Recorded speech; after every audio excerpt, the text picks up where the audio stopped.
I'm in Cheltenham today, you probably can't hear me. I'm going to go into Hatchard's and rifle their first editions cabinet. Haha.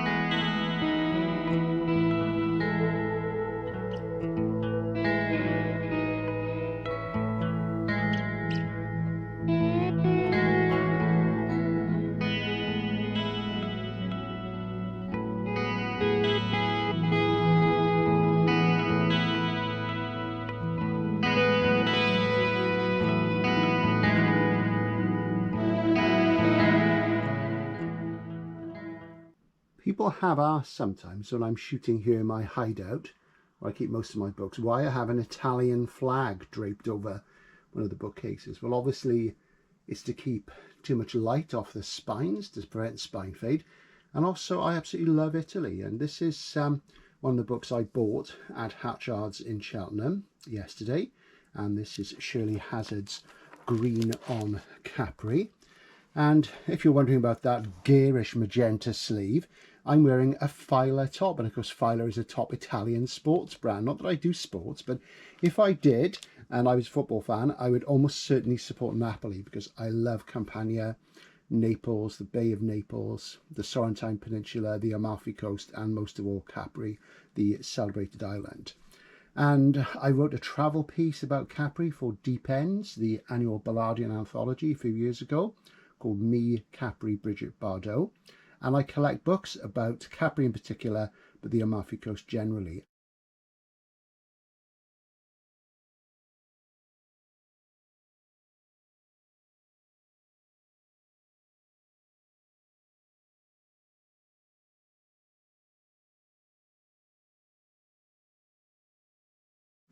Greene on Capri by Shirley Hazard, who was an Antipodean novelist, I seem to recall. I have read some of her work and it's very good, but really I bought this because I was fascinated by Capri, and Graham Greene had a house there, and I do like Graham Greene's work a lot, and I have read this. I've got a paperback edition which I think is a Virago, and I've read it twice.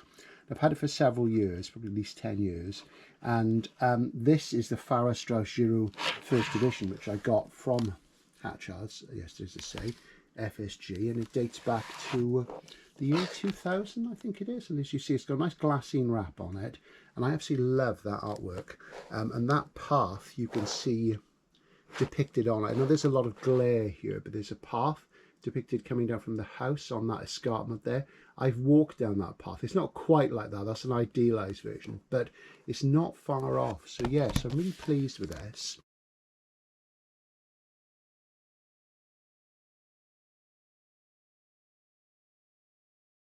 Lovely, and there's a blurb on the back, and inside there's a nice little Hatchard's bookmark with a quotation from Charles Lamb, and it says January on it. Look at this, they obviously do one for every year. Hatchard's only opened in Cheltenham just after the festival last year, the literary festival, which has been going on for a long time obviously, and yeah, that's really, really nice. It's a lovely building, a nice bookshop. I do urge you to go and have a look. Very pleasant. I haven't been to Cheltenham for years and years and years.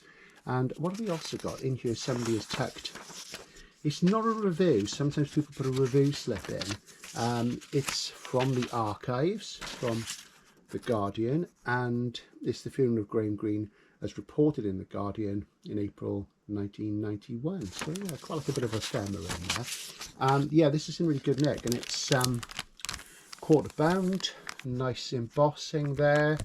And I generally I'm not too bothered about first editions when it comes to non-fiction, but I do really, really like books on Capri, as I say. And funnily enough, I've stayed, that's not Graham Greene, of course, that's Norman Douglas, famous writer who lived on Capri. And that was what, one of the things, apart from the sheer beauty of the place, that first attracted it to me, was the fact that so many writers, artists, intellectuals had spent time there over the last 200 years, and you know, going back even further. And there's the author Shirley Hazard with her husband, who was also a writer.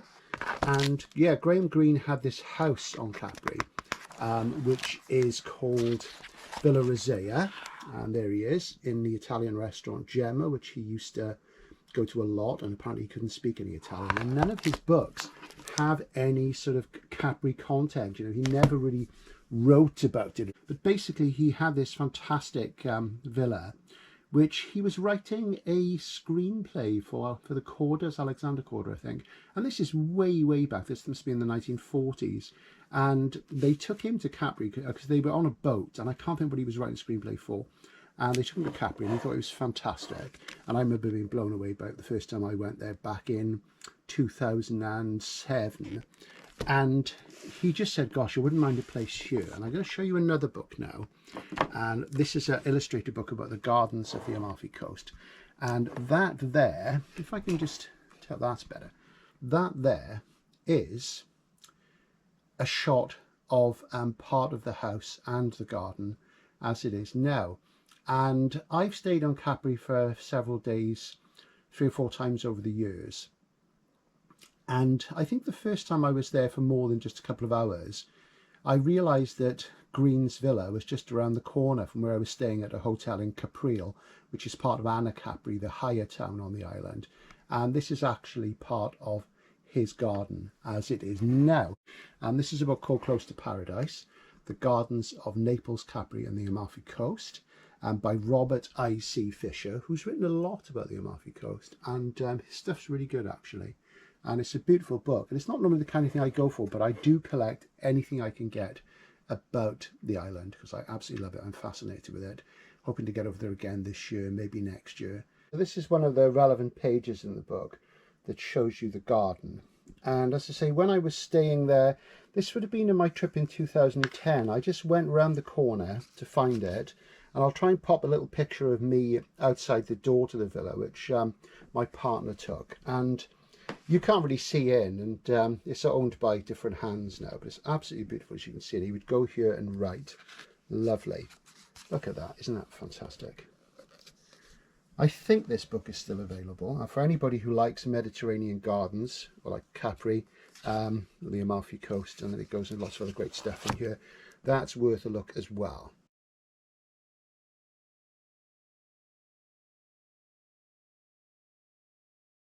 Because Greene's a very enigmatic sort of character and very, very interesting. He produced all sorts of things. This serious moral novels is what he called entertainments, which are funny and witty. And I like both equally. I think he's really good. And this is a great book, and I'm really, really pleased to have it.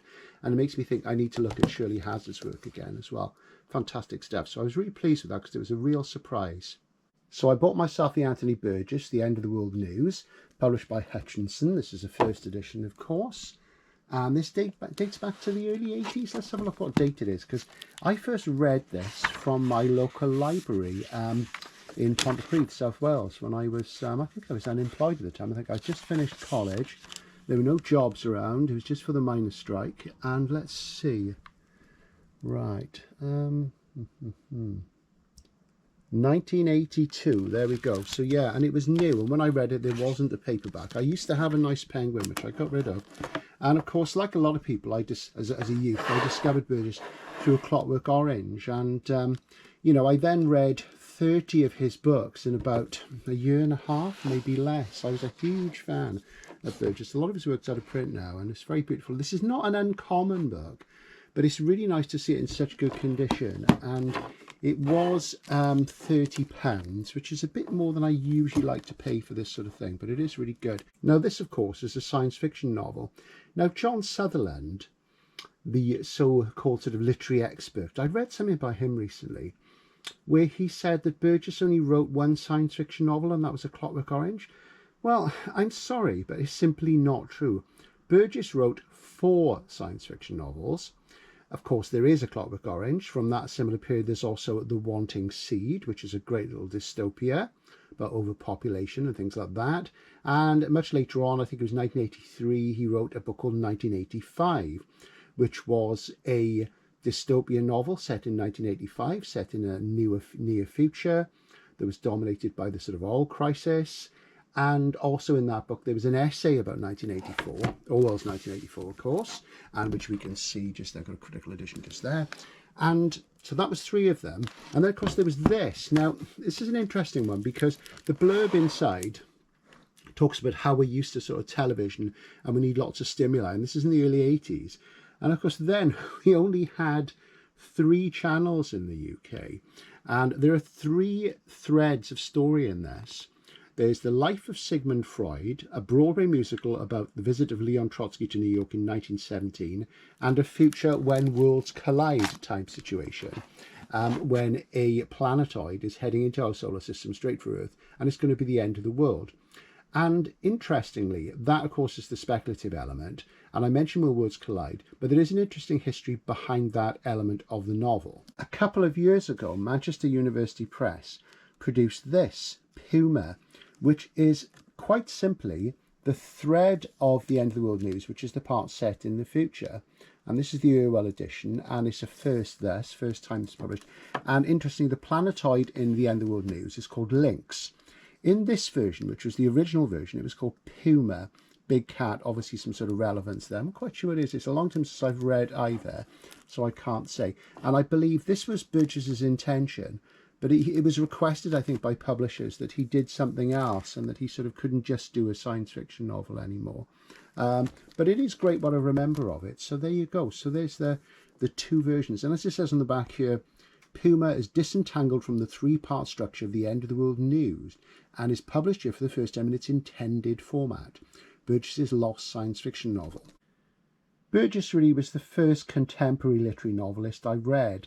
I mean, I'd read sort of classic fiction and what have you, and then the early 80s, he was the first sort of person who was sort of producing stuff in the mainstream that I really got into. And as I said, I read about 30 of his novels of different kinds over the next few years and really enjoyed them and thought he was fantastic. But of course, I really think of him as being modern rather than contemporary in a sort of cultural sense, because to me, sort of modernism came to an end in the sort of late 80s and he died a few years after that. I met him shortly before when he was doing a tour for his last novel, Any Old Iron, and he was a fantastic guy. He really was, really sort of nice man. He signed a lot of Clockwork Orange related stuff for me, and great sort of Joycean sort of novelist, really intense and interesting and fascinating and what have you. And a lot of his work's out of print now, sadly. Now, of course, no book haul type video from me, no matter how large or how small, is complete with a bit of SF. And this is a magazine in A format, paperback format, that I picked up from Moss Books in Cheltenham. And Cheltenham Rare Books sadly was closed. I wanted to go in there, though I bought a book from there a while ago. I think I bought a copy of a Walter John Williams book there. But this was there, and this is from 1966, and this is the last issue of Science Fantasy magazine. Now, Science Fantasy soon changed into Impulse, and as you see there, it says Impulse underneath, and this was the last issue called Science Fantasy. And there's an editorial in here by Kirill Bonfiglioli, the editor at the time, who said that he never liked the title and he wanted to call it Impulse instead. And it changed and it grew in size, was a bit more expensive, and started doing some really great stuff from people like Keith Roberts and Christopher Priest. Really, really great stuff. And Kirill Bonfiglioli himself, of course, is the celebrated author of the Mordecai series. There's the Johnny Depp film, which we won't go into. They're crime novels. They're sort of very scabrous and witty. He was quite a character, Bonfiglioli. Bon, he used to be called affectionately. He was a fencer, as in a swordsman, a book collector, an antiques dealer, art expert, novelist, anthologist. He wrote an amazing science fiction story, a new wave science fiction story called Blast Off. It conflates the crucifixion with a rocket taking off, and it's an absolutely fantastic story. It really, really is. And I'll talk about that in another video. So yeah, so this is historically important because at this time, Roberts and Vintner, who published this in their compact imprint, they also had New Worlds magazine. And just before this, everybody thought that Moorcock would go for science fantasy because he published Elric stories in there. But he took on New Worlds instead. And there were various editors. I think Bon was the editor for a while. He was deemed to be a little bit erratic and not that committed enough, so then I think Harry Harrison took over. But there was a brief period in the middle, I think, when Keith Roberts was considered for editor. I'm not quite sure the detail of that. I must ask Jim Goddard, he'll know.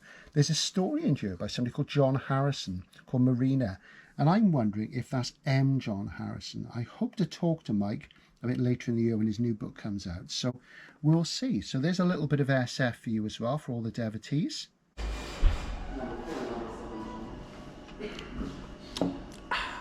And of course, one of the interesting things about this is that this is a science fiction novel. Now, oops, there was a little fox. Where did he come from? That was funny, wasn't it? Anyway, that aside, Christ almighty.